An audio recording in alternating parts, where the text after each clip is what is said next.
Good afternoon, everyone. My name is Laura Cockling, and I am a therapist with Changing Perceptions Therapy. I have a practice here in downtown Lawrenceville.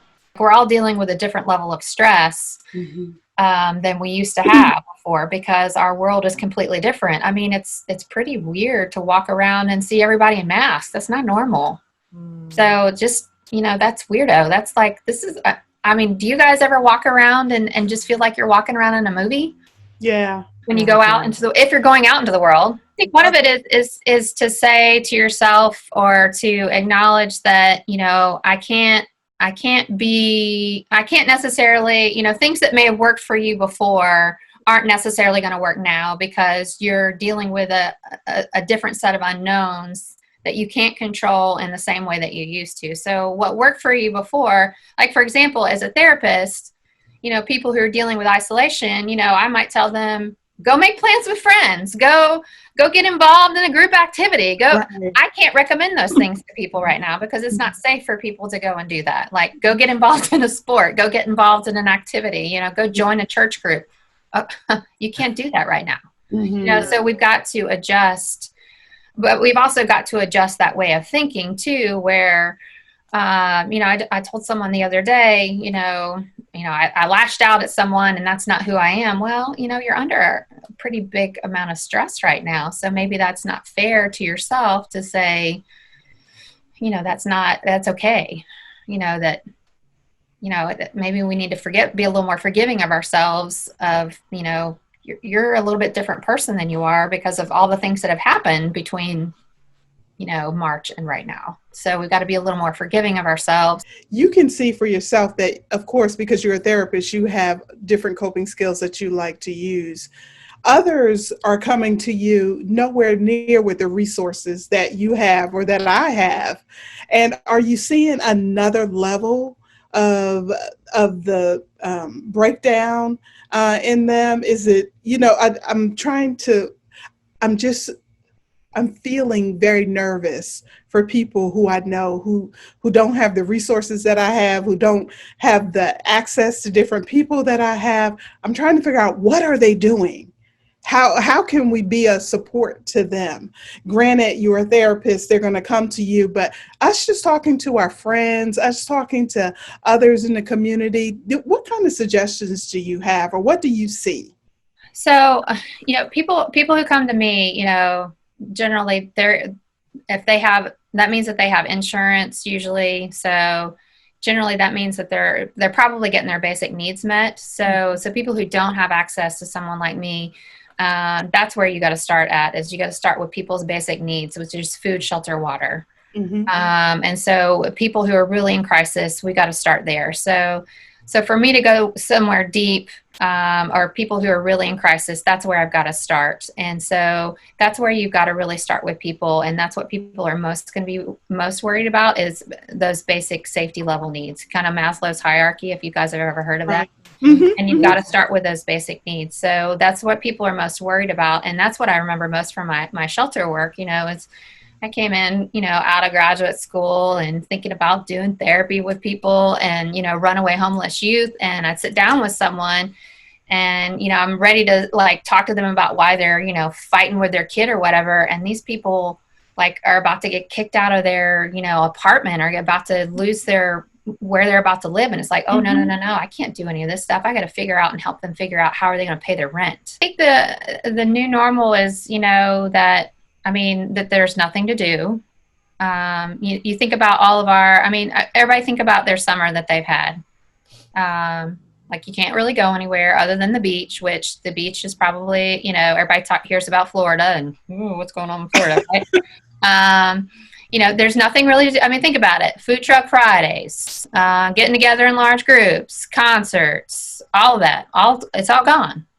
That's the new normal. There's nothing to go do. Right?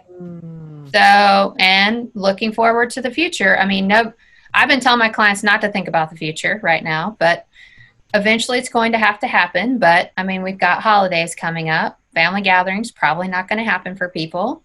Or if they are happening, people are going to get sick if it does happen. So everybody's going to have to adjust to how that's all going to change right now. We're just probably not going to happen. I don't know about you guys if you've seen your parents, but I mean, I don't see my parents without a mask right now. So all of that is changing right now.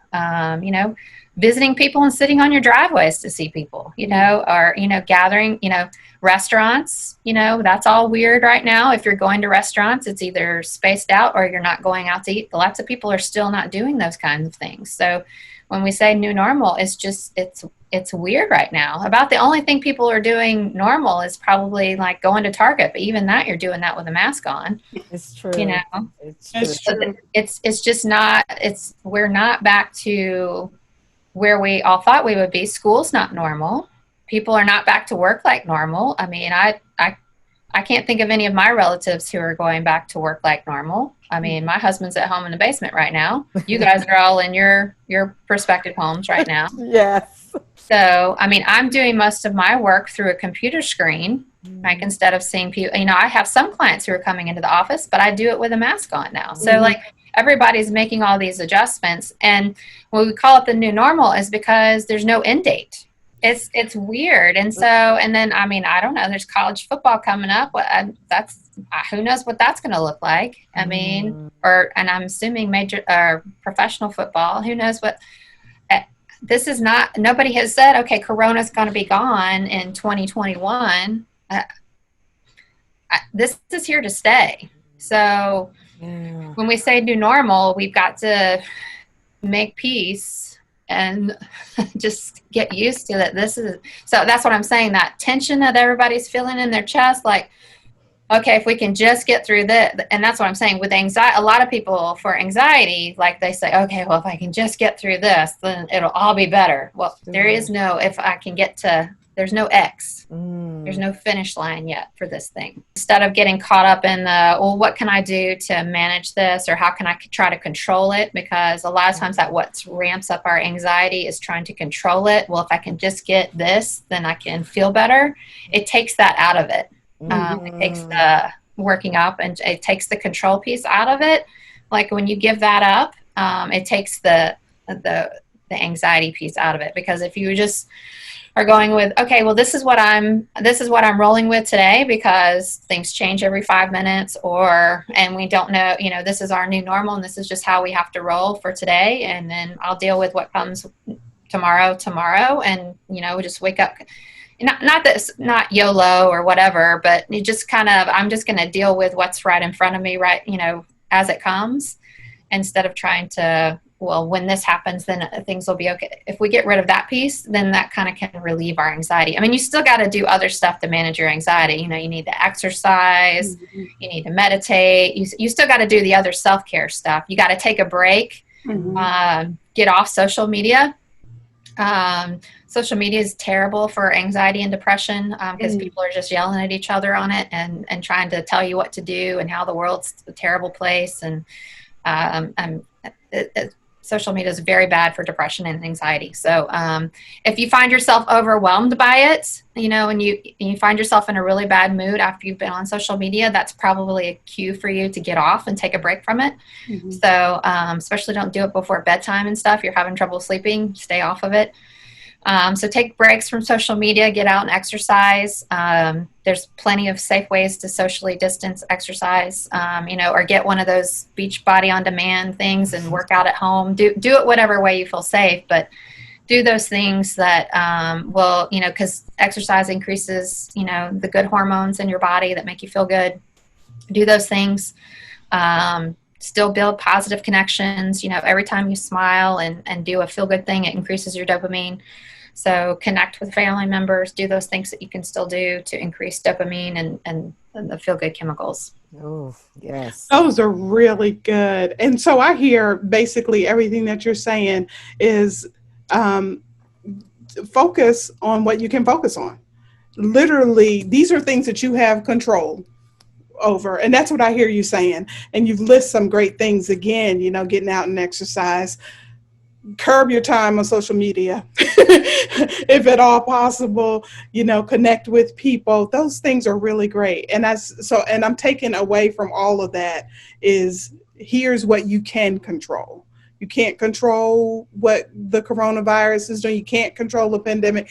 you can go through the whole list. We can't control that, but here are the things that we can control. And I'm really appreciative of these things that you're saying. Can you tell me some of the things that you do, Laura, personally? Is there a way that you can share that with us?